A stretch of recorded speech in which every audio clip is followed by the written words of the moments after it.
Hello and welcome to today's video. Today's video is for Advanced Geometry, Chapter 5, Section 2, Bisectors in a Triangle.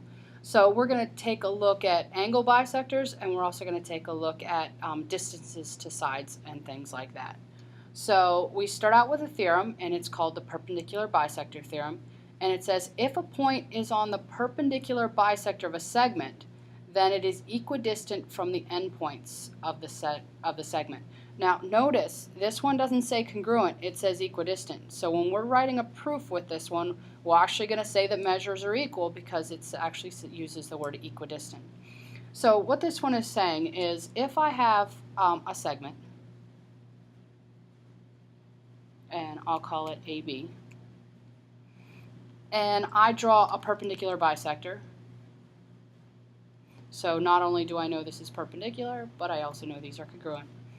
It says that any point that I draw on this segment is going to be equidistant from the endpoint. So if I call this point C, then I get two distances from the endpoints. And in this case, I would get AC is equal to BC. And if you take a look at it, anytime I put a point on that perpendicular bisector, what I'm going to end up getting is, well, I already know the two sides at the bottom are congruent because it's a bisector. I also know that I have a right angle, so the two angles on either side are congruent, so right angle theorem. And then I'm also going to have a reflexive. I always know that wherever I draw that point on that perpendicular bisector, that segment's going to be congruent to itself. So if you take a look, I basically have, or I do have, side angle side congruence. And so this you can actually prove using side angle side. Okay. Now the second one is the converse. So the converse of the perpendicular bisector theorem says if a point is equidistant from the endpoints of a segment, then it has to be on the perpendicular bisector of the segment. So this one is saying that suppose I have a segment CD and I put some point out here, and I'll call this point E. And I know that it is equidistant to the endpoints. So I actually know that these are congruent. Well, what this theorem tells me is that this point has to be on the perpendicular bisector. So for this one, what I can do is I can do a construction right here to prove this one. And I can always draw a line through E that is perpendicular to CD. So I can actually add another given. So I can construct a line through E that's perpendicular to CD.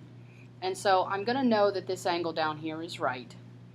And then what I can also show is because this side is congruent to itself, I have hypotenuse leg.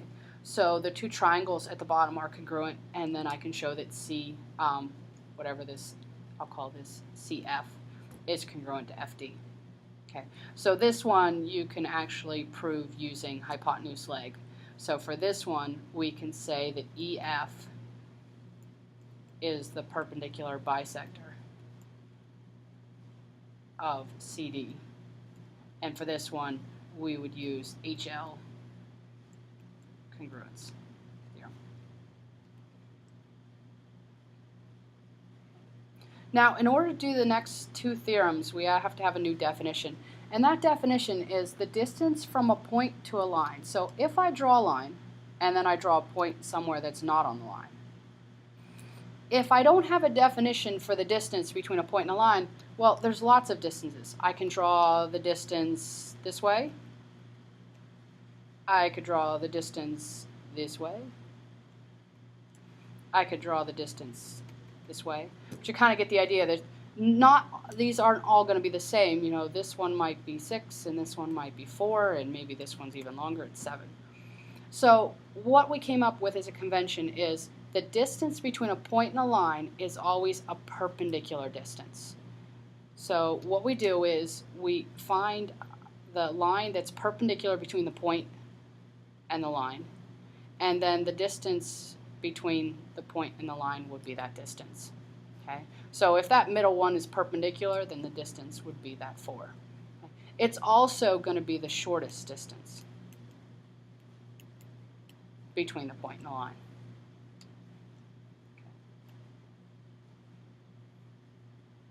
And with that definition, we have two more theorems. We have the angle bisector theorem and the converse of the angle bisector theorem. So the angle bisector theorem says if a point is on the bisector of an angle, then that point is equidistant from the sides of the triangle. So for this one, if I draw a triangle or draw an angle, and then I draw the angle bisector,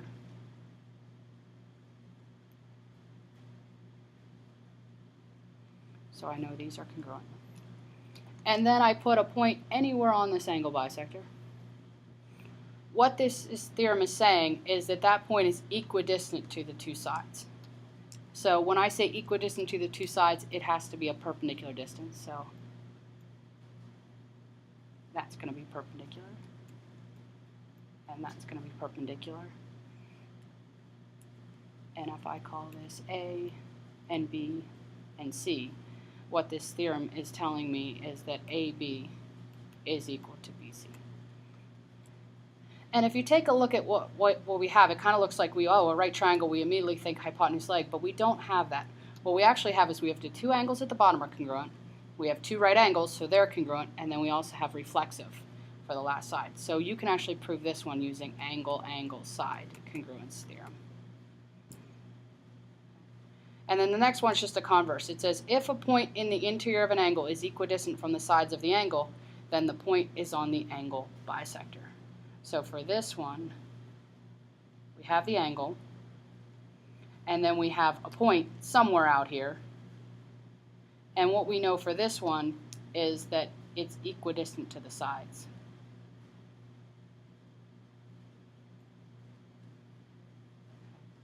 So we do know that these two are congruent. And it's saying that it's got to be on the angle bisector. So if we connect that point to the vertex, then what we have is for this one we do have hypotenuse leg because we know the hypotenuses are congruent because it's reflexive. We also have leg.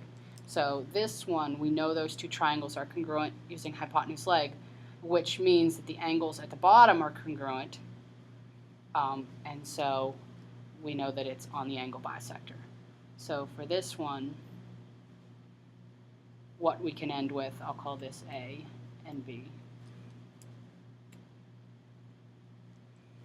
We can end with AB bisects angle CAD. And the reason we know this is by hypotenuse leg congruence theorem, if we were proving it. Okay. So one more example using the angle bisector theorem. What's the length of FD? So what I know is if F is on the angle bisector and those distances are perpendicular, then BF equals FD. So I can say 5x equals 2x plus 24, so 3x equals 24, and x equals 8. So it's asking what's the length of FD. I found x, so it's going to be 2 times that 8 plus 24, so 16 plus 24, which is 40. So the answer is 2.